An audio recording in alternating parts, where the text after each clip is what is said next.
C'est une joie pour moi, en tout cas, de vous revoir, parce que la semaine dernière, nous n'avons pas pu être là, et là, j'ai expérimenté une chose. C'est que, quand nous parlons de la communion fraternelle, ce n'est pas simplement des mots, c'est une réalité spirituelle. Pour vous dire que vous nous avez manqué.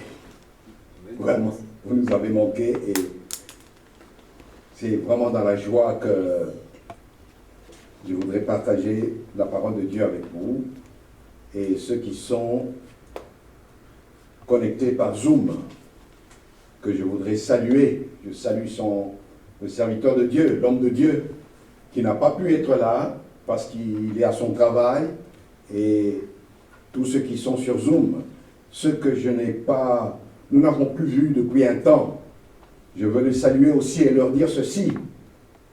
Non. Je voudrais poser la question à mon frère. Mon frère Kevin, combien tu as payé pour entrer dans cette salle? Faut les payer. Oui. Combien tu as payé? Rien. Vous entendez? Il n'a rien payé. Ceux qui nous suivent par Zoom, qu'ils sachent qu'on ne paye rien. Venez pour qu'on puisse vous revoir. Amen. Ne restez pas simplement sur Zoom. Venez qu'on vous voit. Parce que la communion fraternelle est une réalité. Et nous l'avons expérimenté, mon épouse et moi. Nous avons compris que, Seigneur, pourquoi nous manque-t-il autant? Et pourtant, le Zoom est là. Nous avons compris parce que Christ nous a fait un dans un même esprit. C'est son esprit qui nous donne de nous sentir aussi proches, qui nous donne cette joie lorsque nous venons et que nous savons que nous allons rencontrer nos frères et sœurs dans la maison de Dieu et que nous allons invoquer l'éternel Dieu, le Dieu vivant, le Dieu puissant, celui qui a les paroles, qui change les vies, celui qui change les temps et nos circonstances.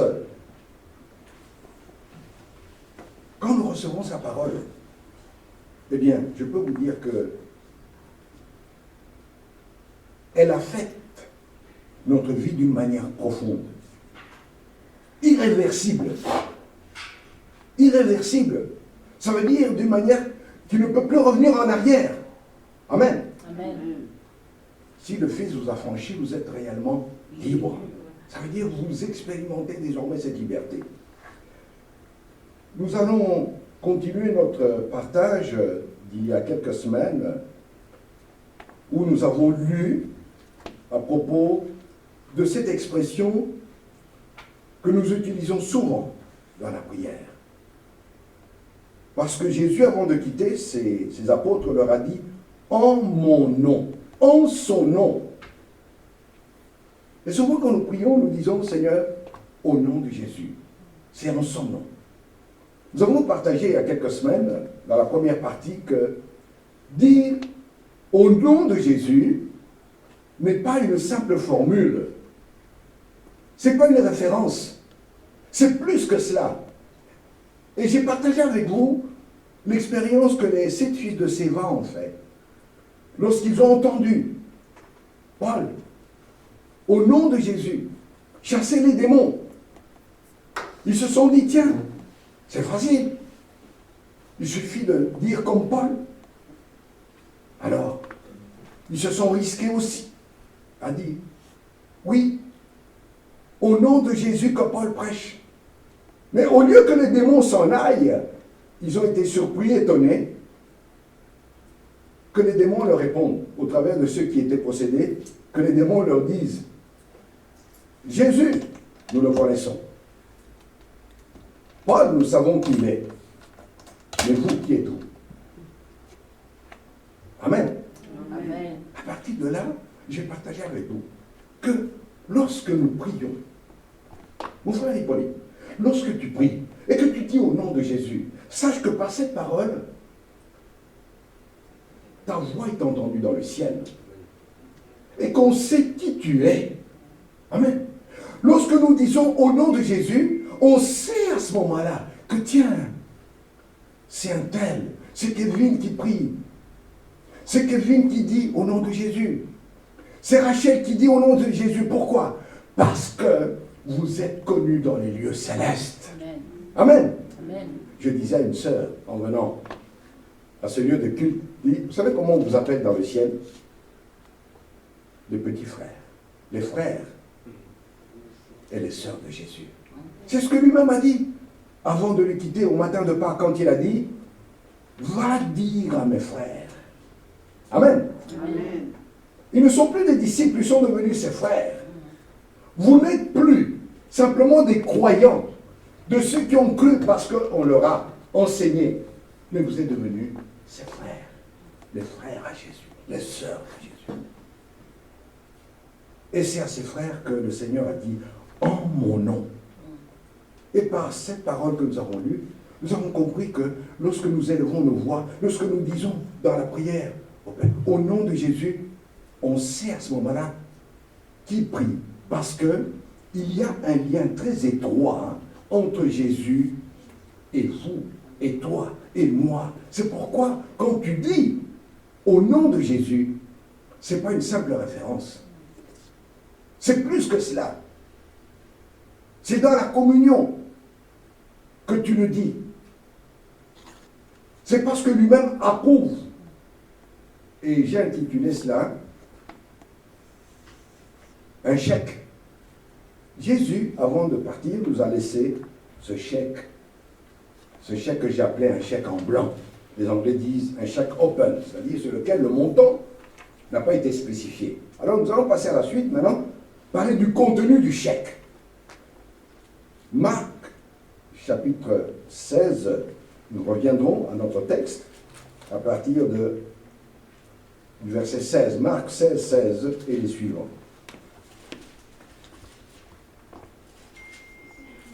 Marc 16, 16 et les suivants.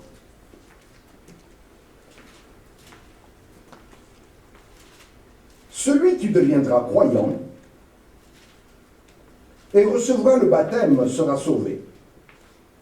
Mais celui qui ne croira pas sera condamné. 17. Voici les signes qui accompagneront ceux qui deviendront croyants. Dans la version Thomson, il est écrit par mon nom. Dans Louis II, il est dit en mon nom, ils chasseront les démons. Ils parleront de nouvelles langues. Ils saisiront des serpents. Et s'ils boivent un breuvage mortel, quel qu'il soit, il leur fera aucun mal. Ils poseront les mains sur les malades et ceux-ci seront guéris. Amen. Amen. Voici les signes qui accompagneront les frères et les sœurs de Jésus. En son nom. Ça veut dire, lui-même sera présent par leurs mains. Amen. Amen. Amen. Amen. Quand je lis cela, personnellement, et que je vois que rien ne se passe, je ne m'arrête pas là. Je ne me dis pas, ah, tiens, ça viendra plus tard. Je retourne vers le Seigneur. Je lui dis, Seigneur, pourquoi rien ne se passe? Montre-moi, ouvre-moi les yeux. Qu'est-ce que je ne vois pas? Je voudrais comprendre. Ta parole est certaine et digne de confiance. Amen. Amen. Donc ça veut dire que s'il y a quelque part un péché, le Seigneur va révéler que, tiens, voilà l'obstacle qui empêche la guérison, par exemple. Amen. Amen. S'il y a quelque part un blocage, le Seigneur le montre. Parce que sa parole est certaine et digne de confiance. Voilà pourquoi je ne m'arrête pas simplement au fait, ah, j'ai prié, j'ai imposé les mains, et puis bon, c'est tout. Non. D'autant plus que la suite me dit, en mon nom, dans le nom de Jésus. Et ce qui est extraordinaire, bien aimé, et nous allons prendre Jean 14, Jésus est en train d'enseigner à ses disciples qu'il est le chemin. Pas un chemin parmi les autres, qu'il est le chemin. Le chemin qui mène vers le Père. Et qu'à cause de cela, à cause du fait qu'il leur révèle que le Père et lui sont un. Jean 14, nous allons lire les versets 13 et 14. Prenons tous. L'évangile de Jean au chapitre 14. Quelqu'un peut nous lire les versets 13 et 14. Et tout ce que vous demanderez en mon nom, je le ferai, afin que le Père soit glorifié dans le Fils. Si vous demandez quelque chose en mon nom, je le ferai. Amen. Quelqu'un a une autre version qui nous lise également dans une autre version. Nous avons tous la même version. Nous avons tous Louis II. Est-ce que quelqu'un a parole vivante, par exemple, ou non? Tout ce que vous demanderez en mon nom, je le ferai. De cette façon, le Fils montrera la gloire du Père. Si quelqu'un... Rachel, on recommence. Lentement. Tout ce que vous C'est demanderez- une parole précieuse là que tu lis. Amen. Tout ce que vous demanderez en mon nom, je le ferai. De cette façon, le Fils montrera la gloire du Père. Si vous me demandez quelque chose en mon nom, je le ferai. Tout ce que vous demanderez à mon nom, je le ferai. Un chèque en blanc. Tout. Dans d'autres versions, il est marqué quoi que ce soit. Ce n'est pas spécifié. C'est exactement comme un chèque sur lequel le montant n'a pas été spécifié.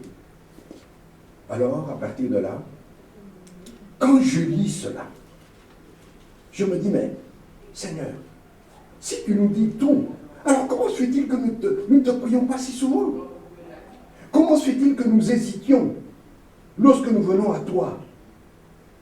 Alors je voudrais partager quelques-unes des difficultés que nous rencontrons à croire justement dans ce quoi que ce soit, tout ce que vous demanderez en mon nom.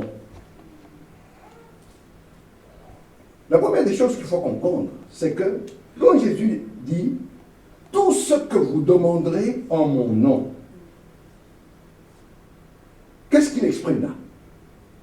Il exprime son désir, sa volonté. Il désire que vous demandiez. Amen? Amen. Amen. Amen. Nous qui cherchons la volonté de Dieu, qui voudrons connaître la volonté de Dieu, Jésus veut que vous demandiez. Et ailleurs, il dira même, demandez, vous recevrez. Jusqu'à présent, vous n'avez rien demandé en mon nom. Nous aurons à partager ce verset encore. Donc, c'est la volonté de celui en qui nous croyons, celui qui est présent au milieu de nous. C'est-à-dire, c'est son désir que nous demandions. Mais alors, où est l'obstacle? J'en ai pris un. Oui, mais souvent, quand on parle dans ce sens-là, les enfants de Dieu, les chrétiens, les frères de Jésus disent, oui, mais, oui, d'accord, je peux tout demander, mais si c'est la volonté de Dieu. Amen. Ah, mais si c'est la volonté de Dieu, alors seulement je le recevrai. Est-ce que ça veut dire que Dieu désire une chose et moi une autre, et que nous sommes opposés? Mais que, bon, comme lui il est Dieu, moi je m'incline, je me dis, bon, c'est pas grave. Bien aimé, quand je méditais là-dessus, il y a une réflexion qui m'est venue, et je la partage avec vous. Est-ce que nous avons un Dieu capricieux? Est-ce que nous avons un Dieu capricieux? Tu désires une chose.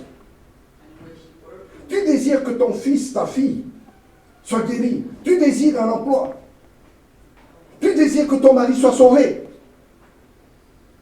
Mais lui, de son côté, te répond, oui, mais je le ferai si c'est ma volonté. Vous voyez, il y a opposition là. Non, il n'y a pas opposition. Et souvent, malheureusement, beaucoup d'enfants de Dieu n'osent pas, ne plient pas souvent parce que, quelque part, ils sont convaincus que non, Dieu ne peut donner que si c'est sa volonté. Alors, du moins dans cette partie, nous allons partager cela. Qu'est-ce que ça veut dire si c'est sa volonté?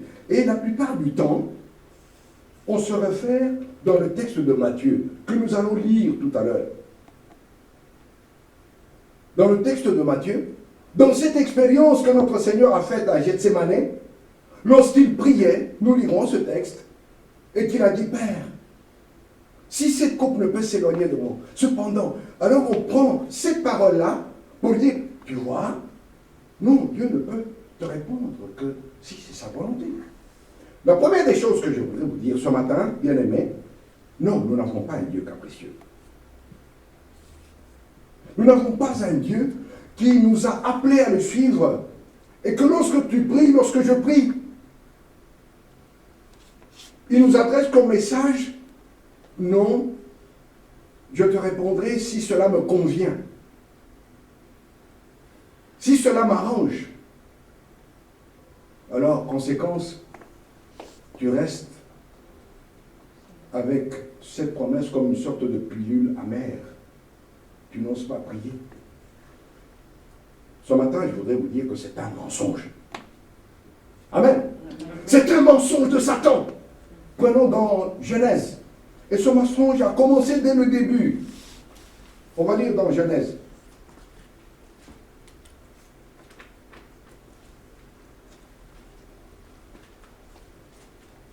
Genèse chapitre 3. Prenons Genèse chapitre 3. Et là, je voudrais que vous découvriez comment Satan nous trompe à propos de la volonté de Dieu. Comment il nous fait croire des choses qui ne sont pas réelles. Et tout à l'heure, nous lirons les déclarations de notre Dieu. Un Dieu qui nous dit, demandez, vous recevrez. Comment peut-on encore croire qu'il ne veut pas te donner? Qu'il attend, se croise les bras. Pendant ce temps-là, tu es là, tu ne sais pas. Genèse chapitre 3. Il y a là une expérience que nos lointains parents avaient faite et la manière dont ils ont été trompés. Satan leur a fait croire, à propos de la volonté de Dieu, que voilà ce qu'il est. Et malheureusement, ils l'ont cru. Et la conséquence, nous la vivons jusqu'à ce jour. Mais béni soit Jésus-Christ qui est venu pour briser cette malédiction. Genèse, chapitre 3, à partir du verset 2.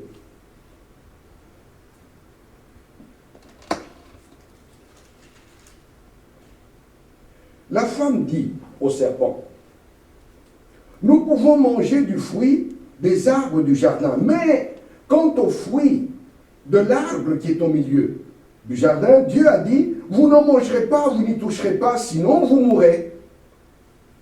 Alors, verset 4, le serpent dit à la femme, pas du tout, pas du tout, vous ne mourrez pas. Verset 5,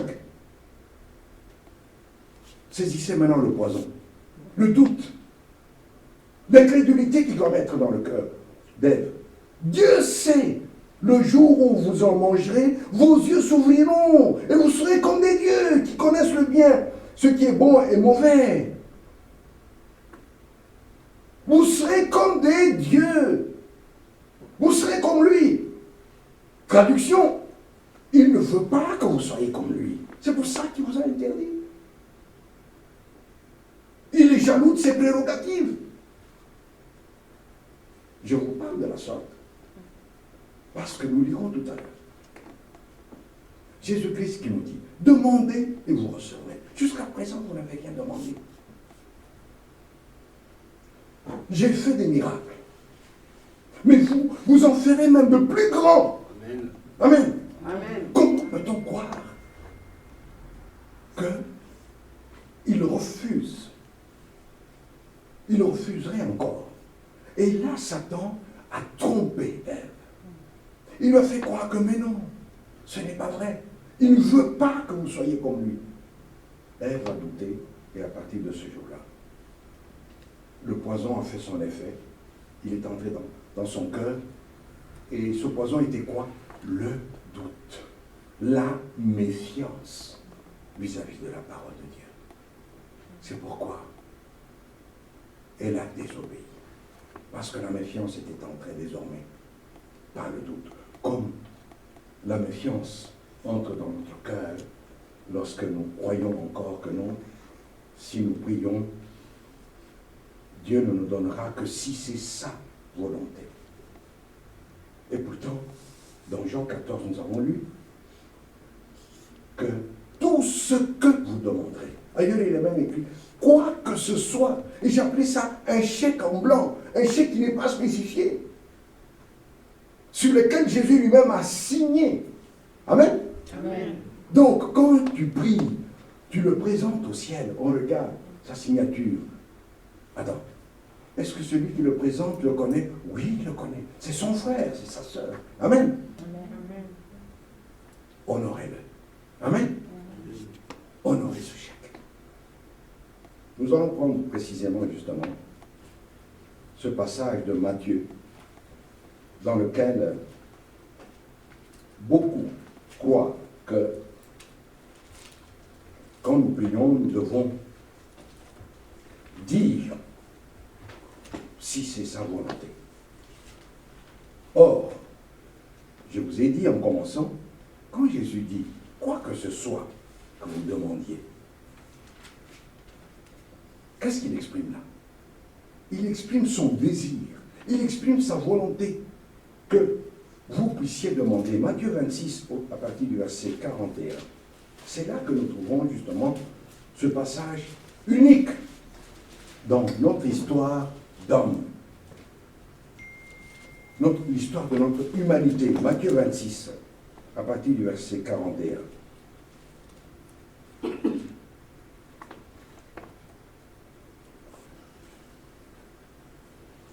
Verset 40, je lis déjà à partir du verset 40. Jésus est dans le jardin de Gethsémani. Verset 40. Il vient vers les disciples, qu'il trouve endormis.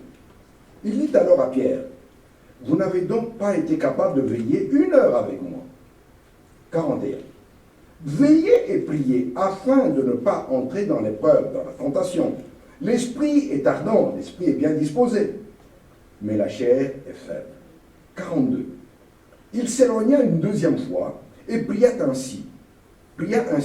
Mon Père, s'il n'est pas possible que cette coupe s'éloigne sans que je la boive, que ta volonté soit faite. 43. Il revint et les trouva encore endormis, car ils avaient les yeux lourds. 44. Il les quitta et s'éloigna de nouveau et pria pour la 3e fois en répétant les mêmes paroles. Amen. Ce texte nous révèle une chose, que notre Seigneur, en ce moment-ci, découvre ceci, la faiblesse de la nature humaine, la faiblesse de cette nature rebelle,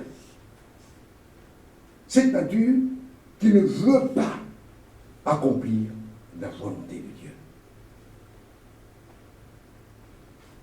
Alors, peut-on croire que ce texte veut dire qu'il ne veut pas aller à la croix?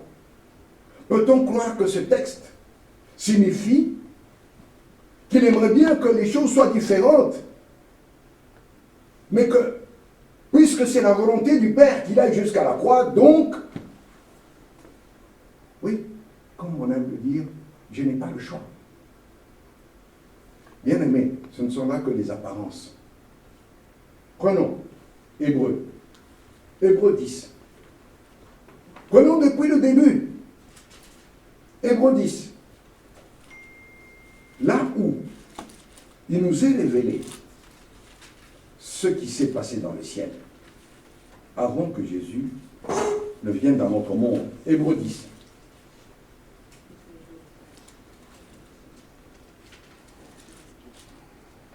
Regardons ensemble, fixons notre attention sur ce qui s'est passé dans les lieux célestes, parce qu'il nous est révélé ce qui s'était passé dans le ciel avant que Jésus ne vienne. Hébreux 10, à partir du verset 5. C'est pourquoi, en entrant dans le monde, il dit, « Tu n'as voulu ni sacrifice, ni offrande, mais tu m'as formé un corps. tu n'as agréé ni holocauste, ni sacrifice pour le péché. Alors j'ai dit, je viens dans le livre rouleau, c'est écrit à mon sujet pour faire, ô Dieu, ta volonté. Il dit d'abord, tu n'as voulu et tu n'as agréé ni sacrifice, ni offrande, ni holocauste, ni sacrifice pour le péché, qui pourtant sont offerts selon la loi. Puis il dit, je viens pour faire ta volonté. Amen. Amen. Qu'est-ce qu'il est écrit là? Il nous est révélé que dans le ciel, avant que Jésus ne vienne, lorsque il a su, il est Dieu, qu'il devait venir dans notre monde, eh bien, il est venu avec la ferme intention, la ferme volonté d'accomplir la parole de Dieu. Amen. D'accomplir la volonté du Père. Je viens, ô Dieu, pour faire ta volonté.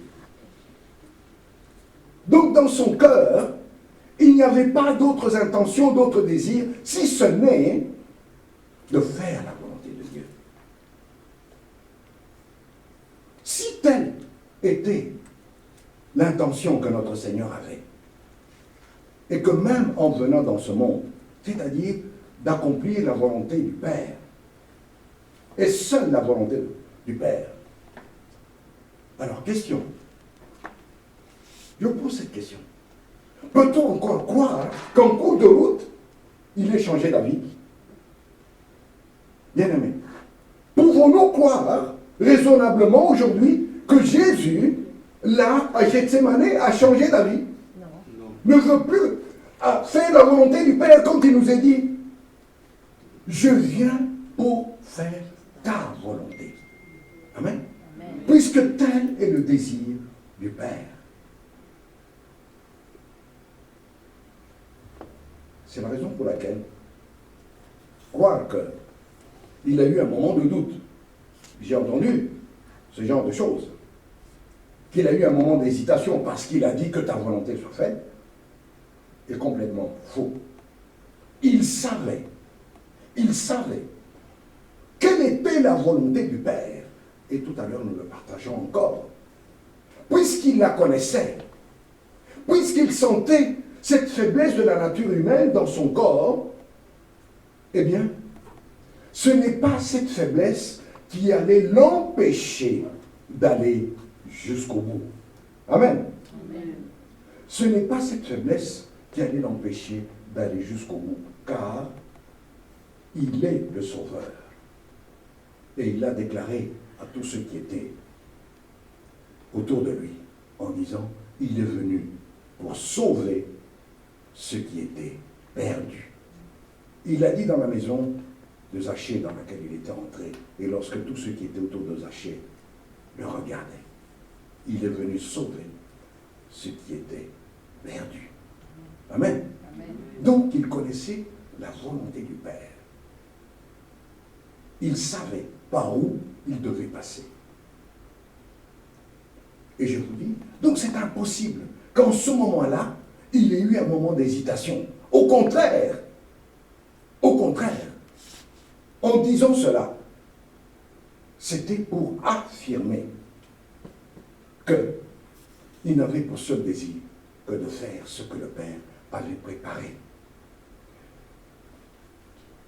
Autre argument que je vous donne ce matin, pour comprendre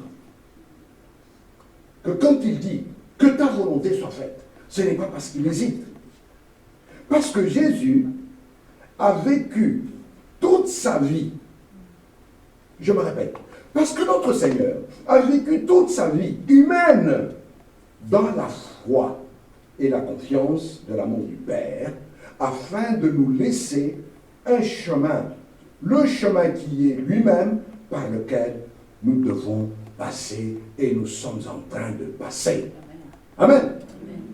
Jésus a vécu toute sa vie humaine dans la foi,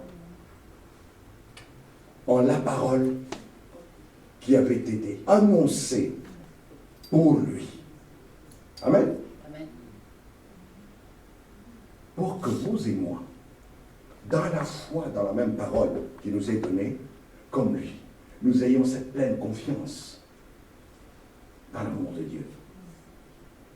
C'est cela que Pierre va expliquer à ses frères. Nous allons lire dans Acte 2. C'est cela que Pierre va expliquer à ceux qui étaient autour de lui. Acte 2. Acte 2 à partir du verset 24. Je le dis parce que la plupart du temps, on s'imagine, on croit que notre Seigneur a vécu sa vie terrestre en tant que Dieu. Et pourtant, la parole de Dieu nous dit non. Lui qui n'a point considéré d'être l'égal de Dieu comme étant une prérogative, mais qui s'est abaissé lui-même, en vivant d'une manière humble, en vivant de telle sorte que sa vie était liée à ce qui avait été annoncé à son propos. Amen. Amen. Avant qu'on lise, réfléchissons un instant, bien-aimés. Je sais que vous êtes des personnes de réflexion. Si Jésus, dans tout ce qu'il a fait, Rachel, si Jésus, dans tout ce qu'il a fait, il l'a fait en tant que Dieu, mais alors, pourquoi va-t-il te demander que toi, tu aies la foi? Pourquoi va-t-il te demander que toi, tu puisses faire des choses que lui a fait en tant que Dieu? Au contraire. Il nous laisse un exemple de soumission, de confiance en la parole, pour que toi et moi, lorsque simplement, en ayant fait confiance en cette parole, nous sachions que oui, celui qui l'a dite est le véritable. Et que nous demeurions dans la foi, que ce qu'il a dit, il va l'accomplir. Acte 2, regardons ensemble à partir du verset 24. C'est là où Pierre explique comment Jésus a vécu. Et Pierre rappelle là les prophéties qui avaient été annoncées à propos de Jésus. Et Jésus lui-même dira à la foule qui était autour de lui, vous sondez les Écritures pour y découvrir la vérité. Mais sachez que ces Écritures, c'est de moi que les Écritures parlent. Verset 24. Pierre est en train d'expliquer ce qui se passe à la Pentecôte. Verset 24. Dieu l'a relevé, c'est de Jésus qu'il s'agit, en le délivrant des douleurs de la mort, parce qu'il n'était pas possible qu'il soit retenu par elle. Vous comprenez cela? Dieu a ressuscité Christ afin que la mort n'ait pas autorité sur lui. Verset 25. Maintenant, Pierre rapporte par le Saint-Esprit ce qui avait été annoncé. Car David a dit de lui, je voyais constamment le Seigneur devant moi, parce qu'il est à ma droite, afin que je ne sois point ébranlé. De qui s'agit-il? De Jésus. Voilà pourquoi mon cœur est en fête, et ma langue est transportée d'allégresse, et ma chair même reposera dans l'espérance. Car tu ne m'abandonneras pas au séjour de mort, et tu ne laisseras pas ton sein voir la décomposition. Amen. Amen. Avant d'aller plus loin, bien-aimés, regardons. Le prophète annonce la résurrection de Christ. Le prophète annonce l'espérance qui est dans le cœur d'Emmanuel, du Fils de Dieu, que quand il viendra, voilà ce sur quoi il va fonder sa vie humaine, sur l'espérance de toutes ces choses qui ont été dites sur lui. Amen. Car tu ne m'abandonneras pas au séjour des morts, et tu ne laisseras pas ton sein voir la décomposition. 28. Tu m'as fait connaître les chemins de la vie. Tu as permis que je vienne dans ce monde avec un corps. Tu me rempliras de bonheur par ta présence. Alors Pierre explique, mes frères, qu'il me soit permis de vous dire ceci avec assurance au sujet du patriarche David. Il est mort et il a été enseveli et son tombeau est encore aujourd'hui parmi nous. Pour dire que ce n'est pas de David qu'il s'agit, puisqu'il est mort et son tombeau est encore là. Verset 30. Mais comme il était prophète, et qu'il savait que Dieu lui avait juré par serment de faire asseoir un de ses descendants sur son trône, il a vu d'avance la résurrection du Christ et il en a parlé en disant qu'il n'a pas été abandonné au séjour des morts et que sa chair ne verra pas la décomposition. Ce Jésus, Dieu l'a relevé et nous en sommes tous témoins. Amen. Donc Pierre explique là ce qui avait été annoncé à propos de la résurrection de Jésus-Christ. Ce que David a annoncé, que quand le Christ viendra, voilà ce qui sera dans son esprit. Voilà pourquoi il acceptera d'aller jusqu'à la croix. Jusqu'à la croix, parce que il vivra une vie dans laquelle la parole, la prophétie qui avait été annoncée à son propos, ce sera sa seule confiance. Amen. Ce sera sa seule confiance. Tout comme aujourd'hui. Comment êtes-vous devenus enfants de Dieu? Comment sommes-nous devenus enfants de Dieu? Nous avons reçu la parole. Nous avons cru en cette parole. Tu as cru que Jésus-Christ est le Seigneur, celui qui te sauve, celui qui permet que désormais ta vie soit entre les mains de Dieu. Et que le jour où tu franchis le seuil de la porte de l'autre côté, que tu n'aies pas peur, tu n'aies pas de crainte, que tu t'en ailles comme quelqu'un qui est attendu. Mais que même en attendant ce jour-là, quand tu pries, quand tu cries, ou quand tu pleures, comme on l'a chanté tout à l'heure, dans les lieux célestes, on sait de qui il s'agit. Paul, nous le connaissons. Jésus, nous savons qui il est. Amen. Jésus a fait cela à partir de la parole qu'il a reçue. Nous laissons par là un exemple pour que toi et moi, ensemble, nous puissions, à partir de la parole reçue, vivre dans cette pleine confiance que il nous en sera désormais selon la parole de Dieu. Amen. Amen. Donc si elle me déclare désormais enfant de Dieu, je dis avec la parole de Dieu, je suis enfant de Dieu. Amen. Amen. Lorsque je confesse mes péchés et que la parole déclare que Dieu m'a pardonné, je dis avec la parole, Seigneur, merci parce que tu m'as pardonné. Amen. Amen.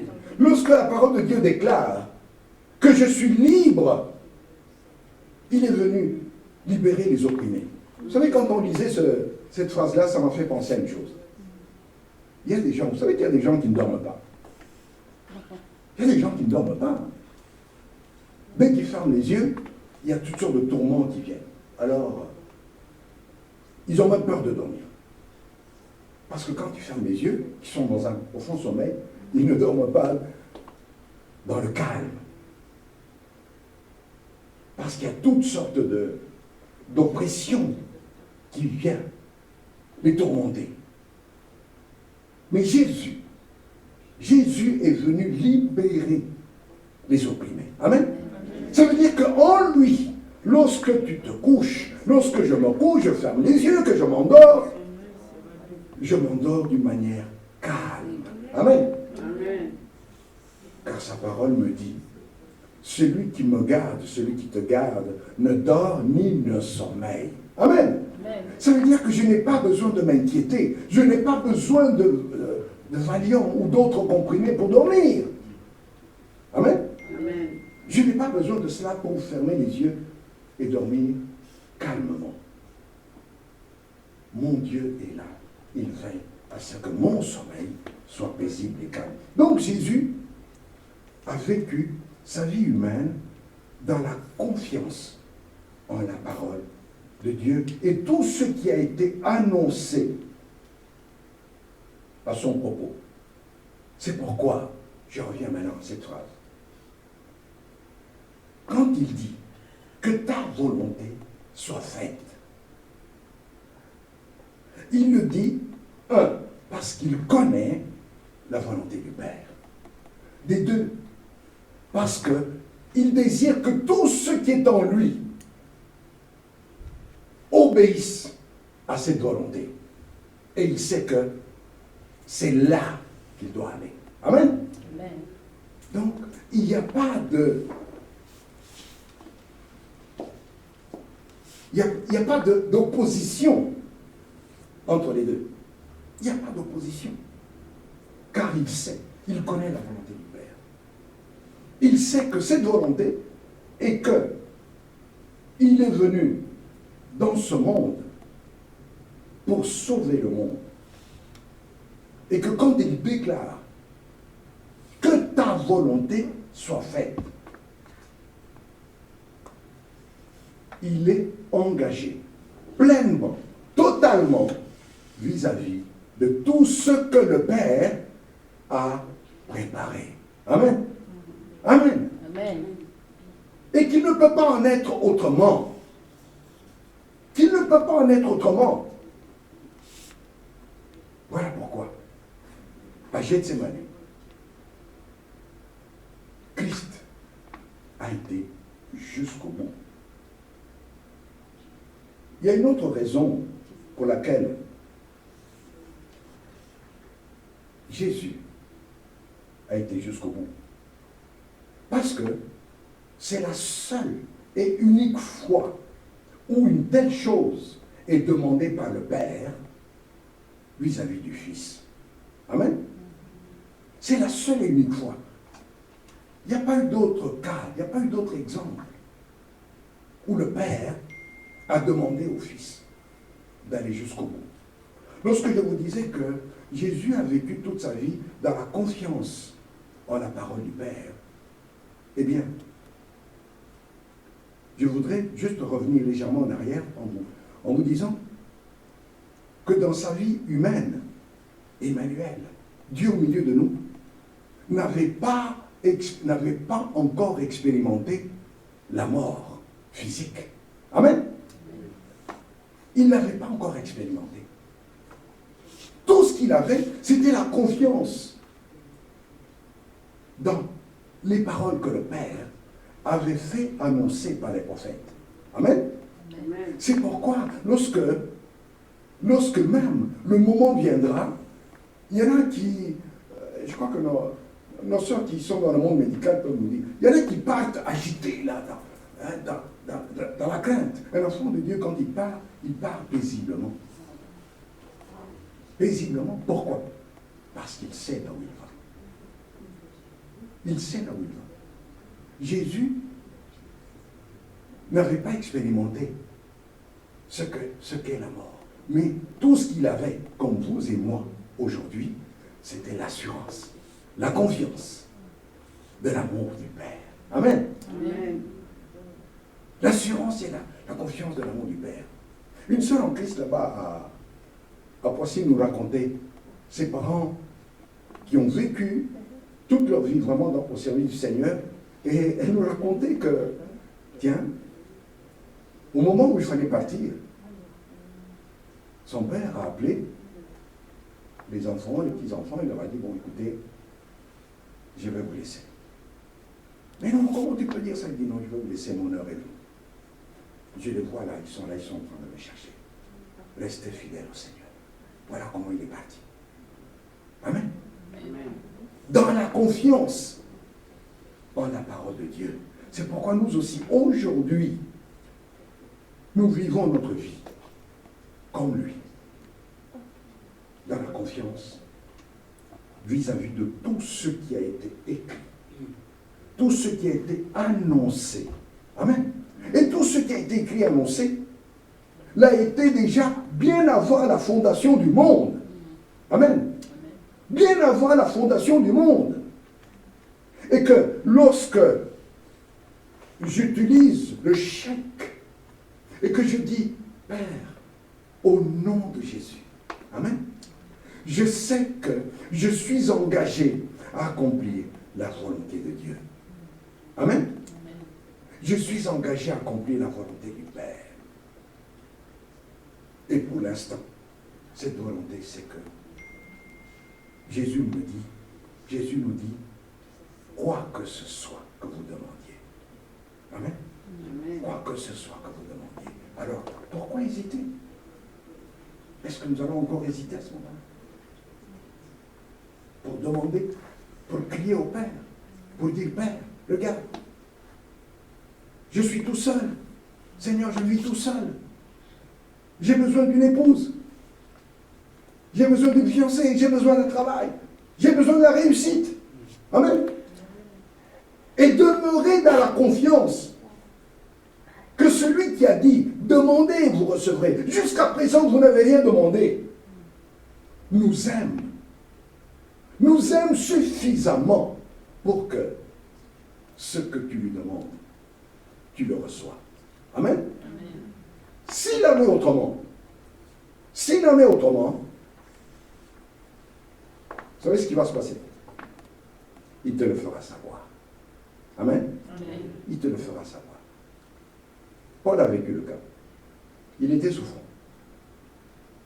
Il a prié pour que Dieu le guérisse. Et il dira, j'ai prié. Mais le Seigneur m'a dit, ma grâce te suffit. Amen. Alors, puisque j'ai cette grâce, pourquoi vais-je rester pleurnicher sur mon sort? Amen. Je vais de l'avant avec la grâce de Dieu. Amen. Amen. Donc, lorsque cette volonté nous est révélée, nous ne pouvons que aller de l'avant. Dieu avait parlé à Abraham. Il lui avait dit, ton fils, ton unique, offre-le-moi. Offre-le-moi. Et à partir du moment où Abraham a compris la volonté du Père, rien ne pouvait plus le retenir. Amen. Rien ne pouvait plus le retenir. Souvenons-nous que, pourquoi il est appelé le Père de la foi? Parce que il n'avait jamais fait cette expérience sur laquelle il pouvait s'appuyer en disant, oui, c'est comme l'autre fois. Non. Il y allait dans cette pleine et totale confiance en la parole de Dieu. Et Hébreu nous révèle même ce qui était dans son cœur. Il se disait, puisque le Seigneur m'a promis un enfant, et que j'ai reçu cet enfant, et que maintenant il me demande de lui offrir, je sais que je vais le retrouver. Amen. Amen. Je vais le retrouver.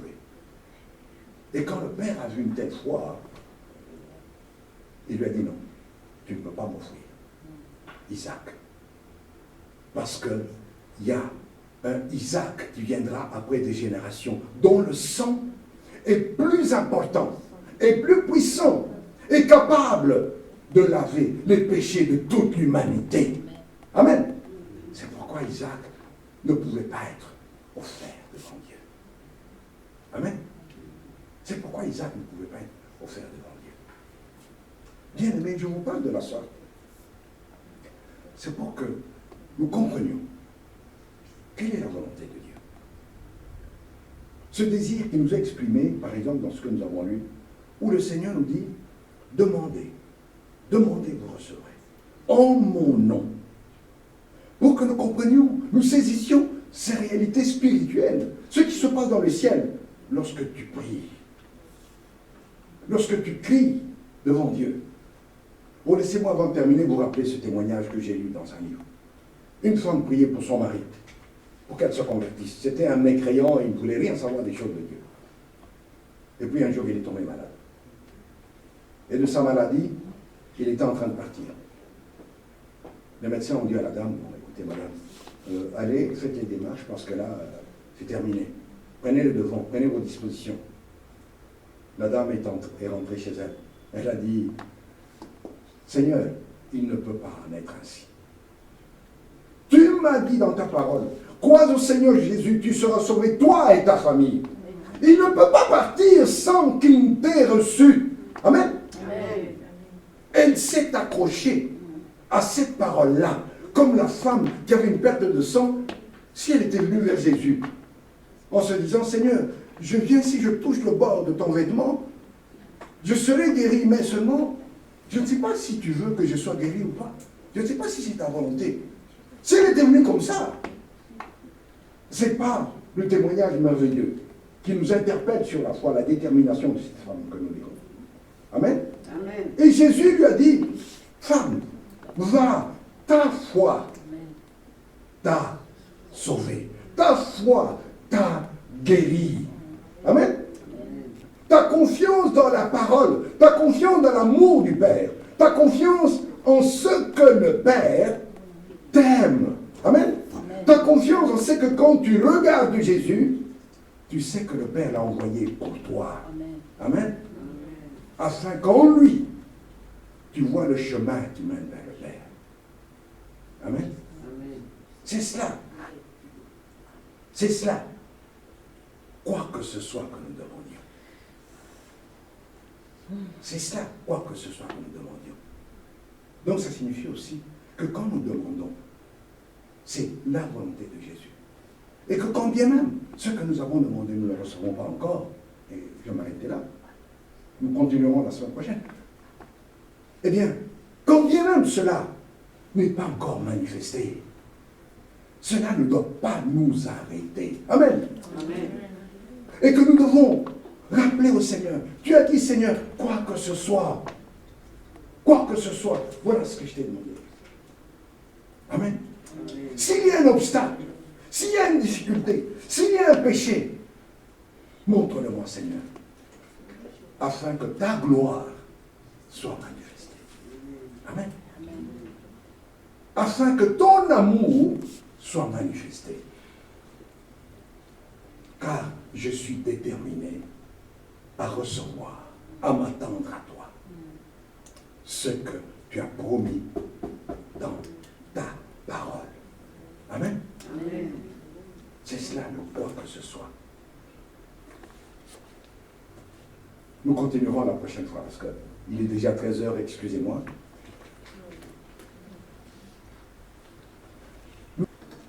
Nous avons un Dieu qui nous aime. Nous avons un Dieu dont je me dis, quand j'ai lu ces passages, j'ai dit, Seigneur,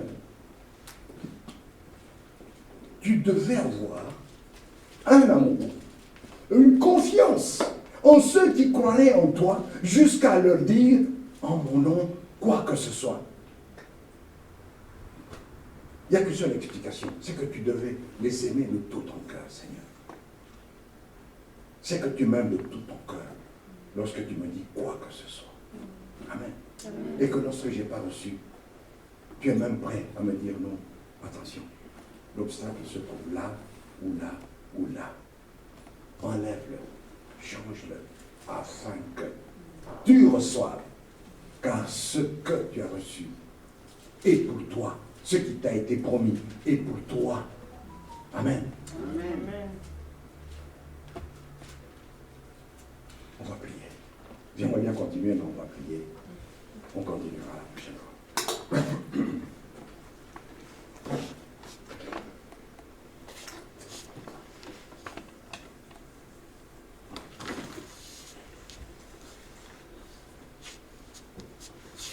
Seigneur Jésus, tu as vécu toute ta vie ici sur terre, Emmanuel, dans une pleine et totale confiance dans la parole, dans les prophéties. Et tu as même dit, vous sondez les Écritures, mais c'est de moi qu'elle parle. Oui, c'est vrai. Seigneur, et tu as même prié. Nous lisons cela dans l'évangile de Jean, que tu disais au Père, Père, je ne te prie pas simplement pour ceux-ci, ceux qui étaient là, en ce moment-là, autour de toi, mais tu as prié pour nous. Tu as prié pour nous, ton Église, ici à Tremblay, car tu as dit, je te prie pour ceux qui croiront en moi à cause de leur parole. Et ce que nous avons reçu, Seigneur Jésus, est le témoignage de ceux qui t'ont vu, comme Jean l'a écrit, ce que nous y avons vu, ce que nous aurions entendu concernant la vie, et la vie est en toi. Nous vous le transmettons. Oh Seigneur, voilà ce sur quoi est fondé notre témoignage, notre foi sur ta parole. Et nous savons, Seigneur, qu'il n'en sera pas autrement que selon ta parole. C'est pourquoi, ô Jésus, toi qui nous as laissé cette promesse en nous disant « En ton nom, en mon nom », oh merci, merci de nous apprendre à te faire confiance, à t'aimer de tout notre cœur, à savoir que les promesses que tu nous as données, promesses qui ont commencé le jour où nous t'avons dit oui, nous avons ouvert notre cœur pour te recevoir, Seigneur, que ces promesses restent valables, et toutes les autres, pour que aujourd'hui, maintenant, nous te fassions confiance. Oh Seigneur, donne-nous de vivre une vie pleine, totale et entière par ton Esprit Saint, et que nous nous réjouissions de ce que tu es présent au milieu de nous, prêt à accomplir toute ta parole.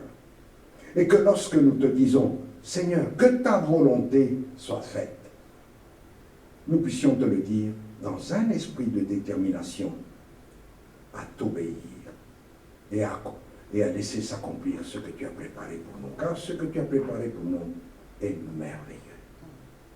Et nous en vivons déjà les effets. Ô Jésus, béni soit ta sainte présence au milieu de nous. Seigneur éternel et véritable. Toi le Fils éternel du Père, toi notre grand frère, toi qui nous as laissé un exemple pour que nous aussi, nous vivions comme tu l'as vécu, c'est-à-dire dans la foi en ta parole. Béni sois-tu, Seigneur véritable, au milieu de nous. Amen. Amen.